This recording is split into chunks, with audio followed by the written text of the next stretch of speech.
Bunda Maria. Dan kita semua sebagai orang yang berdoa rajin kepada Bunda Maria itu juga tentu dalam arti tertentu mengalami banyak sekali pertolongan, hanya kerap kali kita tidak merasakan itu dengan baik. Ya. Saya mengalami sendiri bagaimana dibantu oleh Perawan Maria karena saya berdoa rosario ya, dari suatu kesulitan di Afrika. Ketika saya berada di Afrika, di Zimbabwe, saya mengalami kesulitan dan saya berdoa kepada Bunda Maria dan saya ditolong. Akhirnya kalau sebelumnya itu tidak bisa terbang keluar dari situ, akhirnya saya bisa terselamatkan terbang seperti yang dijadwalkan. Itu nanti ceritanya kesempatan lain saja. Oke. Nah, sebagai pemimpin keluarga, ya, ayah dari Titus Bransma ini sangat rajin, dia sangat aktif di gereja, tetapi juga sangat aktif menghidupkan devosi-devosi, doa-doa di dalam keluarga, dan salah satunya tentu adalah doa rosario. Sehingga Titus Bransma ini sejak kecil dia mengenal rosario. Betapa pentingnya menanamkan kebiasaan doa itu sejak anak-anak kita masih kecil. Barangkali ini suatu pelajaran yang penting untuk kita sekarang karena sudah makin jarang keluarga-keluarga itu yang berkumpul untuk berdoa bersama, untuk rosario bersama, dan ketika anak sudah besar itu akan lebih sulit lagi. Ya, saya waktu kecil mengalami itu, ayah ibu saya yang Katolik itu membiasakan kami sejak kecil itu berdoa bersama, doa litani, doa kepada Santo Yusuf dan lain sebagainya, seperti yang ibu bapak, suster dan saudara-saudara tadi lakukan, ya. Dan itu saya kira suatu kebiasaan yang sangat baik. Jadi ayahnya itu sejak kecil memang sudah membiasakan Titus Bransma mengenal dan berdoa kepada Santa Perawan Maria. Ya. Karena itu sangat jelas bahwa Santo Titus Bransma itu mulai kecil dia sangat dekat dengan Bunda Maria. Kemudian pada saat dia berusia 11 tahun, dia meninggalkan daerahnya untuk pergi masuk ke seminari. Dia masuk seminari Fransiskan di Meissen. Kemudian setelah dia lulus dari situ, dia menjadi Karmelit, dia mendaftar sebagai calon Karmelit dan diterima di novisiat Boxmeer di Belanda. Nah, mungkin ibu bapak, saudari dan saudara, suster dan lain-lain paham juga bahwa Ordo Karmel itu kecuali adalah ordo pendoa, ordo yang mengajar anggota-anggotanya untuk berdoa, spiritualitasnya itu mengalir dalam 3 semangat, yaitu doa, persaudaraan, dan pelayanan. Nah, itu juga yang kemudian menarik bagi Titus Bransma. Kenapa dia meskipun dididik di seminari Fransiskan, dia tidak menjadi Fransiskan, dia menjadi Karmelit, karena dia tertarik pada semangat doa dan semangat mistik. Tetapi di samping itu, dia juga mengerti bahwa Ordo Karmel ini adalah ordo yang sangat dekat dengan Bunda Maria, yang meneladan kehidupan Bunda Maria untuk sampai kepada Yesus. Jadi banyak sekali kongregasi itu yang mempunyai moto, mempunyai semangat melalui Maria sampai kepada Yesus. Ya. Nah, Ordo Karmel itu adalah salah satu ordo juga yang mempersembahkan dirinya kepada Bunda Maria. Maka kami sebagai anggota Ordo Karmel itu menyebut diri kami adalah saudara-saudara Santa Perawan Maria dari Gunung Karmel. Mengapa kami menyebut demikian? Karena kami didirikan di tanah Israel, di lembah Gunung Karmel, di dekat gua di mana Nabi Elia dulu tinggal, dan di situ ada semacam sumur begitu, sumber air, dan para Karmelit pertama itu berkumpul di situ. Mereka mendirikan pondok-pondok kecil-kecil yang terpisah satu sama lain, tetapi mereka mendirikan satu kapel di tengah-tengah kompleks itu, dan disitulah mereka bersama-sama merayakan Ekaristi, dan kapel itu dipersembahkan kepada Santa Perawan Maria, dan sejak itu lalu ada dalam tanda kutip gelar Santa Perawan Maria dari Gunung Karmel. Kami semua menyebut diri demikian. Karena kami menyebut diri saudara-saudara Santa Perawan Maria dari Gunung Karmel, dan Titus Bransma bergabung di situ, maka dia bergabung pada satu ordo yang sangat dekat dengan Bunda Maria. Maka saya yakin dan percaya bahwa Titus Bransma selama dalam pembinaannya sebagai Frater Karmel, dia banyak belajar juga tentang Bunda Maria. Dan di dalam regula kami, regula itu aturan hidup, itu juga ditegaskan bahwa Bunda Maria adalah salah satu tokoh yang penting di situ. Para Karmelit itu mempunyai dua tokoh besar di samping Santo Santa. Sebelum mempunyai Santo Santa yang dihasilkan dalam perjalanan sejarahnya, para Karmelit itu mempunyai dua tokoh besar. Yang pertama adalah Nabi Elia, karena mereka memang tinggal di Gunung Karmel itu dalam rangka untuk mengikuti teladan Nabi Elia. Nabi Elia dalam Perjanjian Lama, kalau para suster, ibu bapak, saudari dan saudara membaca kitab Raja-Raja 1:19 itu pasti akan menemukan tokoh namanya Nabi Elia, dan Nabi Elia inilah yang menjadi inspirator bagi para Karmelit. Mereka berkumpul di Gunung Karmel karena disitulah Nabi Elia tinggal dan dulu berkarya. Mau mengikuti jejak Nabi Elia, menjadi orang yang hidup bersemuka dengan Tuhan, mau membela hak-hak Tuhan, begitulah. Tetapi malam ini kita tidak bicara tentang Nabi Elia, kita mau bicara tentang Bunda Maria. Jadi dalam regula kehidupan Karmel, regula para Karmelit, itu sangat ditegaskan bahwa Bunda Maria itu mempunyai peranan yang sangat penting. Terutama dalam doa Bunda Maria bersama dengan para rasul. Kalau kita membaca kisah para rasul dan juga Injil, itu setelah Yesus diangkat ke surga, para rasul berkumpul berdoa, di situ hadir juga Santa Perawan Maria. Nah, para Karmelit juga mau berkumpul berdoa bersama dengan Bunda Maria. Tentu saja Titus Bransma sebagai Karmelit juga menjalankan itu. Dia juga menghayati hidup seperti yang dijalani oleh para rasul dulu, berdoa bersama dengan Bunda Maria. Nah, Titus Bransma itu kemudian ditabiskan menjadi imam pada tahun 1905. Ya, dia ditabiskan menjadi imam 1905, dan setelah ditabiskan 1 tahun kemudian dia dikirim ke Roma untuk belajar filsafat dan juga belajar sosiologi. Tahun 1909 dia kembali ke Belanda sebagai seorang doktor filsafat dan kemudian mengajar. Di antara karyanya, ya, dia pada waktu itu diberi tugas untuk mengajar di seminari Karmelit di Oss, ya. Dan di samping dia mengajar filsafat, Titus Bransma itu tertarik juga pada mistik, hidup mistik. Maka banyak sekali penjelasan-penjelasan dari Titus Bransma mengenai Santa Perawan Maria yang terkait dengan hidup mistik, ya. Nah, apa itu hidup mistik? Hidup mistik adalah hidup yang dihayati dalam persatuan dengan Tuhan. Semua kita, orang Katolik, orang yang dibaptis, sebenarnya mempunyai panggilan yang sama. Kita semua dipanggil untuk hidup bersatu dengan Tuhan. Kita dibaptis, artinya dipersatukan dengan Yesus, ditenggelamkan dalam kematian Yesus, dan dibangkitkan bersama Yesus yang bangkit. Ya, maka sebenarnya panggilan kita semua sebagai orang Katolik adalah hidup dalam persatuan dengan Tuhan. Doa-doa yang kita jalankan itu antara lain dimaksudkan juga untuk membuat kita selalu dekat dengan Tuhan, dan kita berharap kita akan makin bersatu dengan Tuhan. Tentu tarafnya, kelasnya, tingkatannya itu berbeda-beda. Ada yang tingkatannya sangat tinggi, tapi ada juga yang mungkin kualitasnya masih rendah dan harus berjuang keras untuk bisa bersatu dengan Tuhan itu. Nah, itulah yang diminati oleh Titus Bransma, dan kecuali dia mengajar filsafat, dia juga mengajar secara mistik, terutama mistik Belanda, dan dari situlah dia juga mengajarkan kepada kita bagaimana Perawan Maria itu dalam kaitan dengan hidup mistik. Ya. Jadi kalau kita mau melihat kaitan antara Santo Titus Bransma dengan Santa Perawan Maria, kita bisa melihat bagaimana Titus Bransma itu menghayati kedekatannya dengan Bunda Maria, karena Bunda Maria itu adalah tokoh yang menjadi pemimpin kita untuk menghayati persatuan dengan Tuhan. Mengapa begitu? Karena Santa Perawan Maria itu seorang yang sungguh-sungguh mempersembahkan hidupnya kepada Tuhan.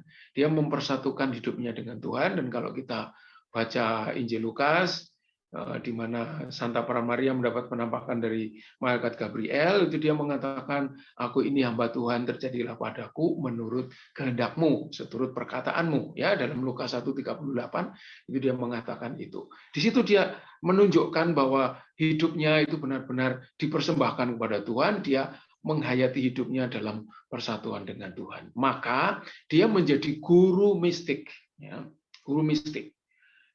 Santa Prawan Maria itu menjadi guru kita dalam upaya kita mempersatukan hidup kita dengan Tuhan. Maka apabila kita mengalami kesulitan dalam menghayati panggilan kita sebagai orang Katolik yang harus selalu dekat dan bersatu dengan Tuhan, sangat baik kita pergi kepada Bunda Maria. Dan Titus Brasma mengerti itu, memahami itu. Maka kalau kita mau melihat kaitan antara Santo Titus Brasma dengan Santa Prawan Maria, kita melihat di situ. Santa Prawan Maria itu menjadi guru mistik, dan Titus Brasma itu orang yang tertarik pada itu, dan karena dia menghayati hidup sebagai seorang Katolik yang mau dekat dengan Tuhan, selalu bersatu dengan Tuhan, dia bisa sampai akhir hidupnya itu selalu merasakan dan mengalami bahwa Tuhan itu betul-betul dekat dengan dia. Ada beberapa poin yang bisa kita renungkan ketika kita mau melihat Titus Brasma, Santo Titus Brasma dalam kaitan dengan Santa Prawan Maria. Yang pertama adalah bahwa Titus Brasma itu memahami Bunda Maria itu bunda gereja dan bunda semua orang beriman. Seperti halnya normalnya anak-anak itu pada waktu mengalami kesulitan, mereka lari kepada ibunya. Demikian juga Titus Brasma, ketika dia mengalami kesulitan, dia akan lebih dahulu pergi kepada Bunda Maria. Tentu harapannya lewat Bunda Maria orang bisa sampai kepada Yesus. Ya.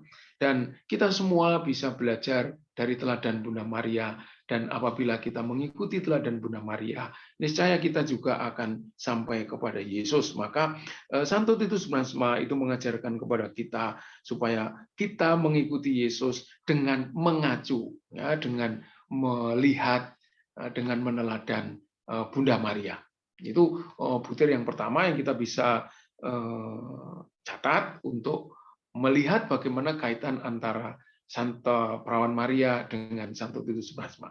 Yang kedua, semua orang Katolik di samping dipanggil untuk meneladani Bunda Maria, itu juga diajak untuk menjadi Maria-Maria yang lain. Itu yang dijelaskan oleh Santo Titus Brasma. Jadi dia dalam refleksinya, dalam hidupnya, ketika dia dekat dengan Bunda Maria, dia tidak hanya berhenti pada devosi, dia tidak hanya berhenti pada doa rosario, tetapi dia betul-betul mencoba menghayati hidup yang sesuai dengan apa yang diajarkan Bunda Maria. Kita semua sebagai orang-orang Katolik itu tidak hanya diajak untuk berdoa bersama Bunda Maria, berdoa dengan pertolongan Bunda Maria, tetapi panggilan kita itu jauh lebih dalam dari itu.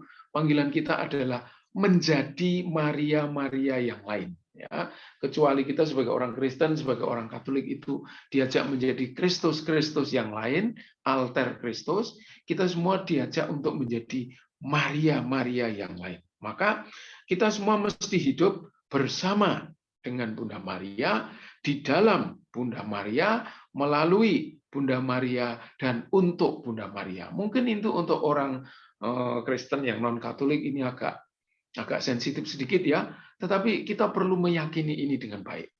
Karena kita tahu bahwa Maria adalah ibu Yesus, Maria melahirkan Yesus, Maria mendampingi proses pertumbuhan Yesus, tetapi dia juga menyertai karya pelayanan Yesus, dan akhirnya Bunda Maria juga bersama dengan Yesus di bawah kaki salib. Artinya Bunda Maria itu sangat dekat dengan Yesus, dan dia didengarkan oleh Yesus pada waktu di Kana, dan kita semua yang ingin mengikuti Yesus, kita perlu menyatukan diri kita dengan Maria. Kalau kita sungguh-sungguh bersatu dengan Bunda Maria, maka hidup kita bukan hanya sekedar berdevosi, tetapi hidup kita sendiri itu menjadi tanda kehadiran Bunda Maria sendiri. Devosi kepada Bunda Maria hendaknya menjadikan orang-orang Katolik itu memiliki semangat hidup yang menjiwai Bunda Maria. Maka kalau kita rajin berdoa rosario, itu diharapkan kita merenungkan kehidupan Yesus, tetapi juga merenungkan kehidupan Bunda Maria, dan kita bisa mengikuti Bunda Maria secara lebih dekat, ya. Kemudian yang ketiga, ini menurut saya sangat penting. Bunda Maria itu bagi Titus Brasma, dan dia menjelaskan itu kepada kita semua.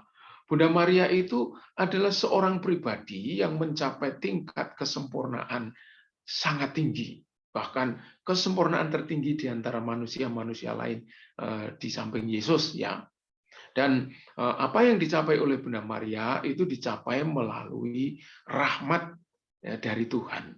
Jadi Bunda Maria adalah salah satu tokoh historis yang mencapai kesempurnaan hidup berkat bantuan rahmat dari Tuhan, dan itu juga perlu kita teladani.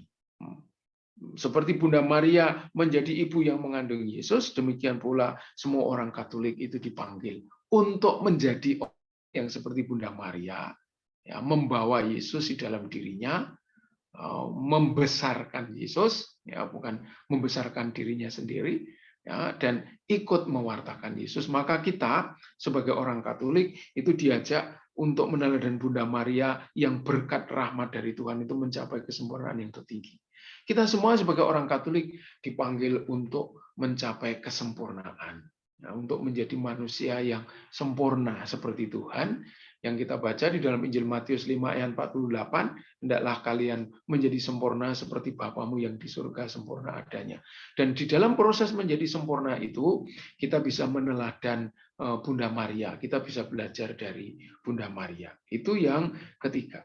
Yang keempat, nah, Titus Brasma itu menggambarkan devosi kepada Bunda Maria. Ya, kita semua sangat rajin untuk berdevosi kepada Bunda Maria, antara lain lewat doa rosario, ya. Titus Brasma menggambarkan devosi kepada Bunda Maria, terutama di dalam keluarga Karmel, ya, di dalam keluarga Karmel. Devosi kepada Bunda Maria itu digambarkan sebagai bunga matahari yang sangat indah di dalam kebun, ya. Mengapa dia menggambarkan demikian? Ini saya kira sangat menarik kalau kita mencermati itu. Dia menggambarkan devosi kepada Bunda Maria itu seperti bunga matahari yang ada di dalam kebun. Ya. Ya. Seperti apa bunga matahari itu? Bunga matahari itu mempunyai daun yang banyak, ya, dan biasanya dia tumbuh sangat tinggi, lebih tinggi dari bunga-bunga yang lain, ya. Maka devosi kepada Bunda Maria itu adalah sebuah proses yang membawa kita itu terangkat ke tempat yang lebih tinggi. Jadi kalau kita berdevosi kepada Bunda Maria, hendaknya hidup kita itu juga tumbuh berkembang, makin lama makin baik. Ya, seperti tadi yang di awal saya katakan, kita makin dekat dengan Tuhan, kita makin menjadi sempurna, ya, itu. Lalu Titus Brasma juga mengatakan mengapa dia melukiskan devosi kepada Bunda Maria itu dengan bunga matahari. Saya kira kita semua tahu, kita semua maklum bahwa bunga matahari itu dia di samping tinggi dan punya banyak daun-daun begitu, ya. Bunga matahari itu juga punya akar yang mendalam, punya akar yang mendalam. Apa maksudnya dengan akar yang mendalam itu? Ya, devosi kepada Bunda Maria hendaknya membuat kita menjadi manusia-manusia yang membumi, manusia-manusia yang berakar dalam hidup ini. Artinya, jangan sampai devosi kepada Bunda Maria itu membuat kita menjadi orang yang justru lari dari dunia ini, atau meninggalkan kesulitan hidup ini dengan masuk ke dalam devosi-devosi itu. Jangan sampai devosi-devosi itu justru menjauhkan kita dari kehidupan konkret. Bunda Maria tidak lari dari kehidupan konkret. Bunda Maria menghadapi kesulitan-kesulitan hidup, bahkan dia menyertai Yesus dalam penyalibannya, dalam kematiannya. Kita juga dipanggil untuk hidup membumi. Kita ini menghadapi kesulitan-kesulitan hidup, ya.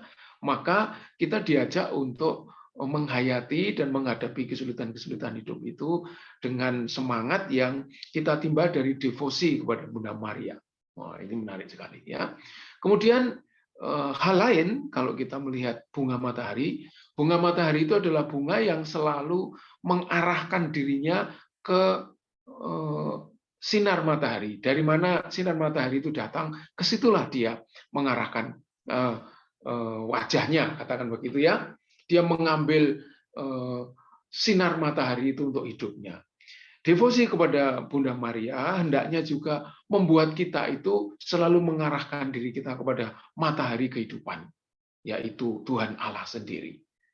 Maka dari itu, kalau kita nanti menghadapi banyak pertanyaan dari orang-orang yang tidak mengakui Bunda Maria atau tidak memberi tempat kepada Bunda Maria dalam hidup iman Kristen mereka, kita bisa memberikan penjelasan ini, bahwa devosi kami kepada Bunda Maria itu bukan devosi yang menjauhkan kami dari Yesus, menjauhkan kami dari Tuhan, atau menggantikan peranan Yesus, tidak. Karena devosi kepada Bunda Maria, seperti dijelaskan oleh Santo Titus Brahma, itu seperti bunga matahari. Hendaknya devosi itu membuat kita mengarahkan diri kita kepada Tuhan, seperti halnya Bunda Maria juga mengarahkan diri pada Tuhan. Dan dengan mengarahkan diri kepada Tuhan itu, kita semua mendapatkan rahmat. Ya, Bunda Maria memperoleh rahmat yang begitu banyak bagi hidupnya karena dia mengarahkan dirinya, mengarahkan hidupnya, menyatukan seluruh kehendaknya pada kehendak Tuhan sendiri. Dan karena itu dia dipenuhi dengan rahmat Tuhan, dan oleh rahmat Tuhan itu dia mampu mencapai kesempurnaan. Maka kita semua yang berdevosi kepada Bunda Maria lewat entah itu novena, entah itu rosario, entah itu litani, entah itu yang lain, doa-doa yang tadi sudah didoakan itu, hendaknya kita bukan menjadi orang yang melarikan diri dari hidup ini, tetapi menghayati hidup ini dengan suka dukanya, dengan keberhasilan dan kegagalannya, mengakar sebagai manusia yang aktual, manusia yang kontekstual, manusia yang paham akan kesulitan-kesulitan hidup konkret di sekitar kita, dan kemudian mengarahkan diri kita seperti bunga matahari itu kepada matahari untuk mendapatkan sinar matahari, untuk mendapatkan cahaya dan kehangatan matahari yang kemudian membuat bunga matahari itu hidup. Bukan hanya hidup, tetapi kemudian dia bisa menyalurkan segala sesuatu yang diperlukan, yang diambil orang dari bunga matahari. Dan kita tahu, sekarang kita sedang mengalami kesulitan dengan minyak goreng. Ada yang tahu alasannya? Tentu karena harga CPO itu naik tinggi sekali di seluruh dunia, dan banyak eksportir CPO dari Indonesia itu mau mengekspor itu untuk mendapat keuntungan besar-besarnya, ya kan? Sehingga membuat Presiden Jokowi itu agak naik pitam dan melarang ekspor. Kenapa begitu? Karena di Rusia dan Ukraina sedang ada perang. Ya, di Ukraina ada perang, dan Ukraina itu adalah salah satu negara penghasil minyak dari bunga matahari. Ya. Bunga matahari itu begitu penting. Jadi kalau Titus Brahma mengambil gambar, ya, penggambaran devosi kepada Bunda Maria itu seperti bunga matahari, itu bukan sesuatu yang simple, itu ide yang sangat brilian dan memang benar begitu. Kita diajak untuk menghayati devosi kepada Bunda Maria itu seperti bunga matahari. Bunga yang begitu penting sumbangannya untuk hidup kita, memberikan minyak goreng dari bunga matahari itu, ya. Jadi kita semua kalau menjalankan devosi, hendaknya kita menyadari ini, bahwa yang kita doakan itu sungguh bernilai, yang kita doakan itu sungguh bermanfaat, bukan hanya untuk diri kita sendiri, tapi untuk orang lain, seperti halnya bunga matahari. Sebuah penggambaran yang amat sangat bagus yang diberikan oleh Titus Brahma kepada kita. Jadi kita pun hendaknya seperti bunga matahari yang tumbuh di tempatnya. Kalau kita ada di dalam keluarga, bertumbuhlah dalam keluarga itu dengan suka dukanya, dengan kesulitannya, dengan kegagalannya, dengan keberhasilannya, dan sebagainya. Kita berdevosi tidak untuk lari dari kenyataan hidup, ya. Batang yang menjulang tinggi itu menunjukkan sekali lagi bahwa kita itu dipanggil untuk tumbuh menjadi tinggi, lebih tinggi dari bunga-bunga yang lain. Nah, hendaknya devosi itu membuat kita makin dekat dengan Bunda Maria, tetapi juga dekat dengan Yesus, dan terutama dekat dengan Tuhan. Jadi tidak betul bahwa devosi kepada Bunda Maria itu membuat kita jauh dari Yesus atau jauh dari Tuhan. Sama sekali tidak betul. Justru menurut Titus Brandsma, devosi kepada Bunda Maria itu menjadi jalan bagi kita untuk makin dekat kepada Bunda Maria. Devosi kepada Bunda Maria hendaknya disertai dengan sikap sadar mengarahkan diri kepada Allah. Para devosan Maria hendaknya menimba kekuatan hidup dari rahmat yang memancar dari Allah. Dan itu bisa dipelajari dari Santa Perawan Maria. Jadi kalau kita mau melihat kaitan antara Santo Titus Brandsma dengan Santa Perawan Maria, kita melihat dengan sangat jelas bagaimana Titus Brandsma itu melihat peranan Bunda Maria bagi hidupnya sendiri, dan dia ingin supaya orang-orang juga mengikuti apa yang dia lakukan.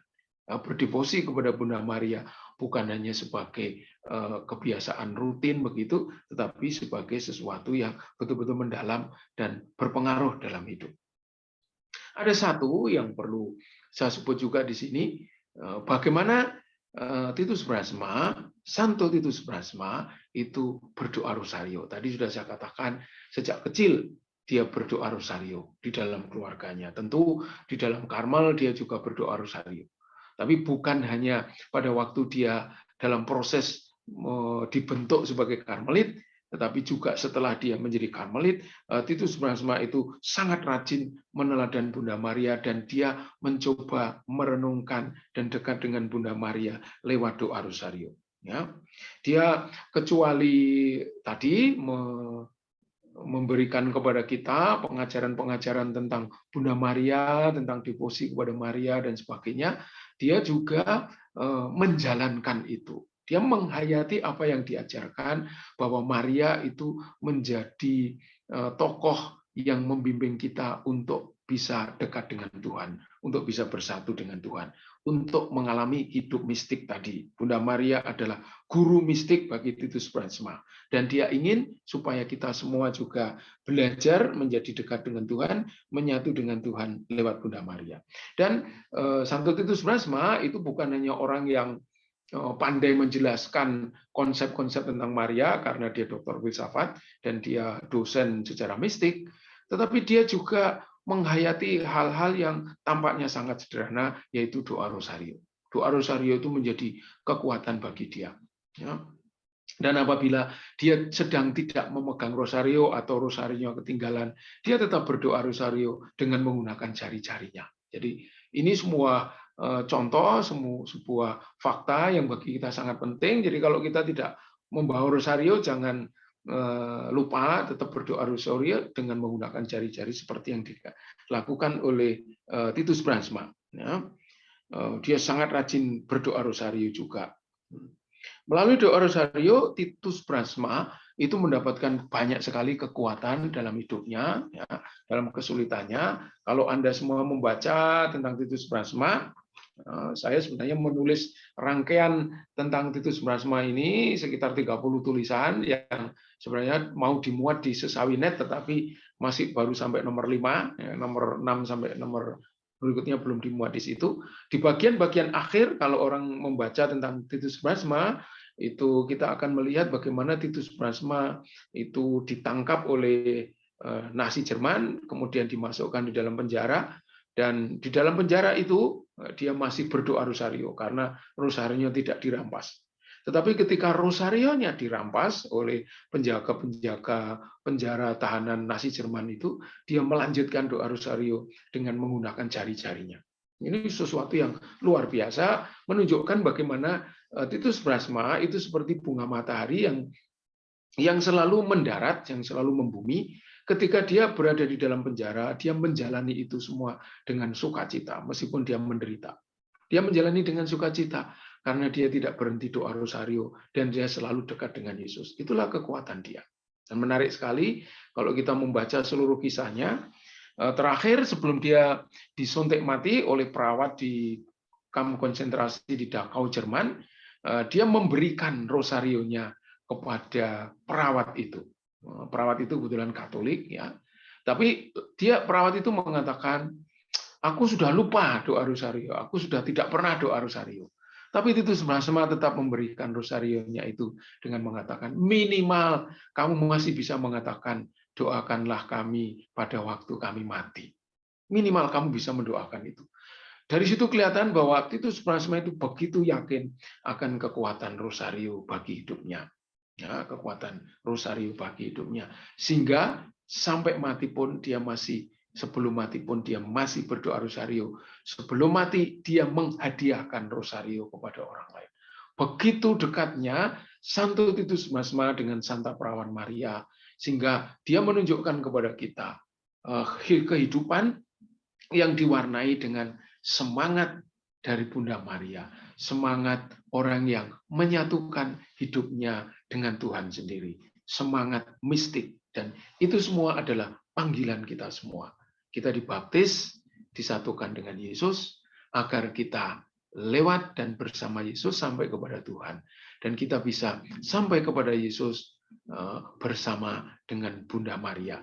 Santo Titus Brahma sangat menyadari itu, maka dia kecuali berdoa rosario, kecuali dia mengajarkan tentang devosi kepada Bunda Maria, dia juga menghayati itu. Dan dia ingin supaya banyak orang Katolik, supaya banyak orang-orang lain yang bisa sampai kepada Yesus bersama dengan Bunda Maria dan melalui Bunda Maria. Maka kegiatan-kegiatan seperti yang rutin Anda lakukan ini sesuatu yang sangat baik, dan itu akan menjadi sungguh sangat bagus, berpengaruh dalam kehidupan Anda semua kalau Anda menghayati apa yang diajarkan oleh Titus Brahma tadi, bahwa devosi kepada Bunda Maria itu seperti bunga matahari yang membuat kita akan dipenuhi rahmat dan bisa hidup membumi, menghayati perjuangan hidup sehari-hari sambil terus mengikuti teladan Bunda Maria dan mengikuti Yesus sampai kepada Tuhan.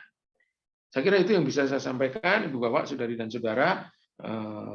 Mohon maaf kalau banyak yang tidak berkenan karena saya tidak membuat PowerPoint, mungkin biasanya ada PowerPoint-nya. Begitu, silahkan saya kembalikan ke Ibu Minar Pasar, Ibu. Terima kasih.